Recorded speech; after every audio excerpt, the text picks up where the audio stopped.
Nós vamos ver que a história da educação, ela revela todo o processo político de luta pela garantia do direito de uma educação de qualidade. Para isso, a gente vai analisar desde os primórdios, né, dos primeiros tempos históricos, até chegar nos dias atuais. Vamos lá? A gente vai começar pela educação primitiva, a educação tribal, que é quando as sociedades humanas elas deixaram de ser nômades, isto é, de ir para um lugar ao outro em busca de alimentos, e se tornaram sedentárias. Tornando-se sedentárias, elas começaram a construir formas de lidar com a natureza, formas de obtenção de proteção, formas de sobrevivência. E aí, os pais foram ensinando aos filhos as formas de manipulação do fogo, de construção de ferramentas, sempre por meio de um ensino mais naturalístico, informal e por meio da tradição oral, contando oralmente, né? Uma geração contava a outra as formas mais necessárias para a sobrevivência.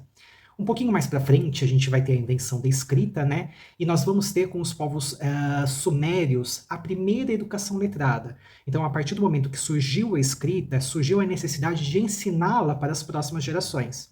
E a educação na Mesopotâmia, né, para os sumérios, ela visava principalmente a formação de comerciantes e a formação de sacerdotes dentro desse novo sistema de escrita que ainda estava nos seus primórdios mais rudimentares.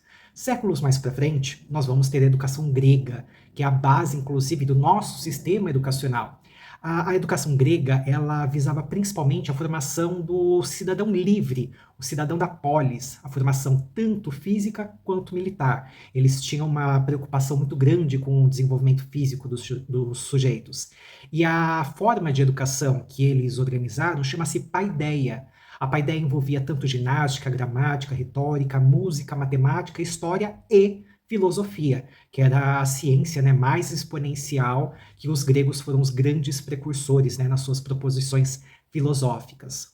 Um pouquinho mais para frente, os romanos eles vão conquistar a Grécia, eles vão aderir no seu escopo cultural toda a bagagem de construtos teóricos, né, da cultura grega, e aí os romanos eles vão espalhar essas ideias para todos os territórios que eles foram dominando ao longo do tempo. Os romanos, inclusive, foram os primeiros a elaborarem um sistema de ensino mais aos moldes daquilo que nós conhecemos hoje. No entanto, eles pensavam numa educação, mas ainda era uma educação para a manutenção dos privilégios. Enquanto os plebeus eles aprendiam a plantar, né, a colher, os patrícios, que eram as pessoas da classe mais abastada, né, da classe dominante, aprendiam uma cultura mais superior, como a literatura, as artes, a retórica e o debate. Lembrando que os romanos, né, os povos romanos, eles deram um alicerce para a constituição do nosso direito. Então, muito daquilo que nós temos como leis, a gente traz da bagagem que os romanos apresentaram inicialmente por meio do seu sistema jurídico, que foi tão inovador para aquela época. Mais para frente a gente chega na Idade Média, né, onde toda a educação era voltada para a propagação da doutrina da Igreja Católica. Então a educação ela acontecia principalmente nos mosteiros, e aí a gente tem toda uma crítica para as ideias gregas e romanas. Então a educação na Idade Média ela vai principalmente ter em vista a formação dos sacerdotes da Igreja Católica. E aí, com isso, toda aquele arsenal cultural, né, da retórica, da filosofia, ele vai ser esquecido por volta de 1000 anos em prol apenas do ensino da transmissão dos preceitos da Igreja Católica. Na época da Idade Média, a população não sabia ler, escrever, nem fazer contas. No entanto, no final desse período, o comércio começa a crescer por conta das grandes navegações. E aí, com isso, esses novos comerciantes, esses navegadores, precisam desses conhecimentos mais básicos, né? Da leitura, da escrita, do cálculo. Por conta disso, a burguesia começa a investir em escolas, principalmente tendo em vista que o desenvolvimento da escola, como nós conhecemos hoje, está intimamente ligado com o desenvolvimento tanto dos preceitos dos ideais burgueses e do capitalismo. Por volta de 1500, né, ainda na época das grandes navegações, a gente vai ter o renascimento cultural. Renascimento o quê? Da cultura greco-romana, a cultura dos gregos, dos romanos, né? E aí nessa época também teve a invenção da prensa. A prensa, ela facilitava a produção de livros. Então, com isso, as ideias, elas começaram a ser muito mais propagadas, disseminadas de uma forma mais prática, né, de uma forma mais eficiente. Tendo acesso a mais informação, logo a cultura, né, até mesmo a ciência começou a criar os seus primeiros alicerces. E aí também nessa mesma época a gente tem a Reforma Protestante, né, que foi elaborada por Martinho Lutero. Lutero, ele era um monge, um sacerdote da Igreja Católica, e ele vai criticar o fato da Igreja Católica vender indulgências para as pessoas conseguirem a salvação. Ele vai dizer que a salvação, ela é na verdade conquistada pela fé, e que para isso as pessoas tinham que ter acesso às escrituras, acesso à Bíblia, por elas mesmas. Daí, ele foi um grande precursor em apontar a necessidade de uma escola que ensinasse as pessoas a ler, né, a escrever, a buscar o conhecimento por elas mesmas, e uma escola não apenas para a formação de sacerdotes, mas uma escola para todos, com frequência obrigatória, e que fosse mantida pelo Estado. Ele tem uma frase muito interessante que diz que o dinheiro investido em educação seria menor que o gasto com armas e traria mais benefícios. E aí, mais ou menos nessa mesma época, a gente tem a invasão dos portugueses, né, mais conhecida como descoberta do Brasil. E aí a coroa, Portugal, envia um grupo de padres jesuítas tanto para catequizar os indígenas, né, que aqui já viviam, como para ensinar as primeiras letras aos filhos dos colonos.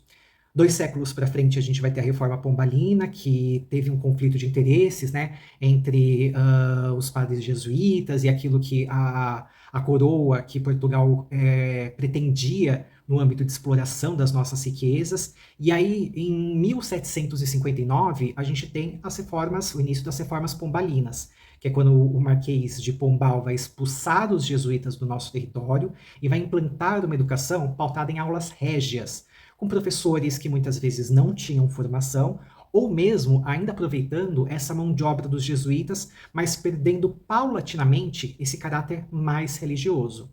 Em 1808, a gente tem a chegada da família portuguesa ao Brasil, né, que aí se instaura o período joanino, e nesse momento a gente tem marcos muito importantes para a educação e para a cultura do país, que foi a implantação da primeira biblioteca, que até hoje existe no Rio de Janeiro, e também a criação de diversas instituições, tanto de artes como de ofícios.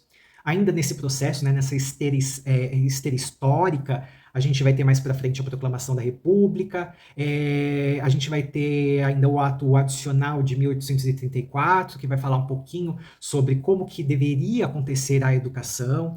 A gente vai ter, a partir de 1889, o que a gente chama de República Velha, que é quando a família real é expulsa do Brasil, que é quando a gente inicia, né, os nossos primeiros passos como uma república federativa, e aí com isso temos os desafios próprios que um país emergente, que um país novo tem para a sua educação.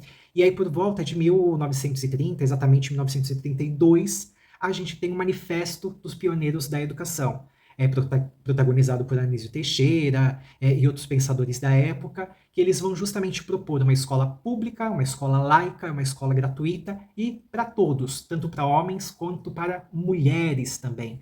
A partir desse momento a gente vai ter a grande emergência das escolas normais, né, as escolas com cursos de magistério. Então a mulher ela vai conquistando o seu espaço na sociedade brasileira por meio da educação. No ano de 1934, a gente tem algumas mudanças na legislação brasileira. A gente tem a Constituição Republicana de 1934, que é que é justamente a legislação que vai trazer essa divisão que até hoje ainda perdura no imaginário das pessoas, de pré-primário, de primário, ginasial, colegial e o ensino superior. Interessante que a Constituição de 1934 ela vai primar, né, para que fosse oferecido o ensino primário, que corresponde ao nosso Fundamental 1, de forma gratuita e obrigatória. Mais para frente a gente vai ter em 1964 o golpe militar, que aí vários direitos que foram adquiridos, né, que foram conquistados, eles começam a ser perdidos. A gente vai ter um movimento muito grande de burocratização do ensino público e também as teorias, né, os métodos, as formas de ensino, elas vão começar a tirar cada vez mais autonomia, tanto dos educadores quanto dos educandos. A gente vai ter uma nova LDB, né, nessa mesma época, que vai trazer, além dessa questão da burocratização, da perca de autonomia, desse caráter mais técnico, tanto que é uma época conhecida como tecnicista, vai também procurar equiparar o nosso modelo de ensino ao modelo dos Estados Unidos, por meio de um acordo que chama Acordo MAC-USAID. Chegamos aos anos de 1980, principalmente 85, né, que tem o fim da ditadura. A ditadura, ela deixou muitos rombos, principalmente financeiros, para o nosso país, como uma dívida externa muito grande, e aí a educação, ela ficou o quê? Sucateada. Pensando nisso, né, e mudar essa situação, a gente vai ter, em 1988, a nossa Constituição Federal, a Constituição Cidadã, que vai dizer que a educação é dever do Estado e da família, é um direito de todos, que todos podem e devem ter acesso, principalmente vai organizar essa questão financeira que vai embasar, né, que vai dar o sustentáculo financeiro para a educação e vai também dividir as funções onde estados, municípios e a própria federação, cada um vai ter uma responsabilidade diferente. Aí, pessoal, tendo em vista as diretrizes da Constituição Federal, nós vamos ter algumas leis complementares, algumas normativas que vão direcionar a educação para que seja efetivado aquilo que está posto e proposto pela Constituição Federal. Então, a gente vai ter o ECA, né, o Estatuto da Criança e do Adolescente, que vai principalmente dar vez e voz às crianças, aos jovens, aos adolescentes, e também garantir os seus direitos, dentre eles o mais primordial, que é o direito à educação. Vamos ter, um pouquinho mais para frente, em 1996, a promulgação da Lei de Diretrizes e Bases da Educação Nacional, que vai tratar de diversas questões sobre a caracterização da educação no nosso país, os princípios e finalidades da educação nacional, os direitos e os deveres ao se educar, a organização da educação em relação aos níveis e modalidades de ensino, sobre qual que vai ser, qual que é a formação mínima exigida para os profissionais da educação, como que vão ser geridos esses recursos financeiros, e vai também apontar especialmente os princípios de como que a nossa educação ela deve se organizar.